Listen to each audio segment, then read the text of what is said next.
Hey, Dan Lawson here with AB Homes, standing in front of our Somerton II model. We're just wrapping up the construction out here on this brand new home, getting it ready for their new owners. Come on inside, I'd love to show you around. So the Somerton II model is a 4-bedroom, 3.5 bath house, 1,960 square foot. One of the things that people really enjoy about this particular floor plan is the openness of the living space. So you have the living room over here. It's open to the kitchen. So if you're in here preparing food, you don't want to be locked away in the kitchen.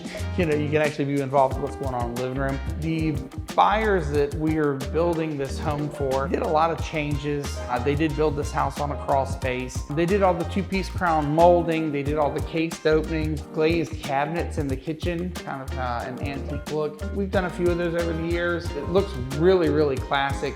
Primary bedroom in the Somerton II model is located in the front of the house. It's a 15 by 16 bedroom, so it's a really, really nice size. It's a really, really nice, comfortable space. Plenty of room for furniture. One of the things that they also added was the stone fireplace with the custom mantle and the hearth. So it's a little bit different. We're all about making your dreams a reality.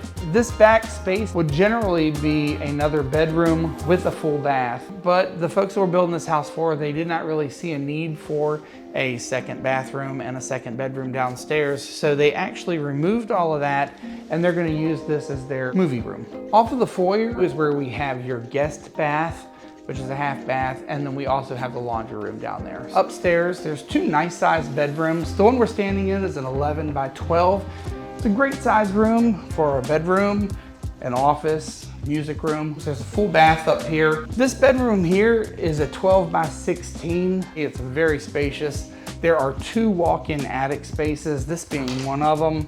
Lots of space for storage. So one of the coolest things about this particular build is the covered porch. So this house would normally not have one of these, but it was very important to the buyers that we're working with. And this is kind of a space where they wanted to, at the end of the day, be able to go out here and sit down and look out over their property and just enjoy the breeze that comes by here all the time.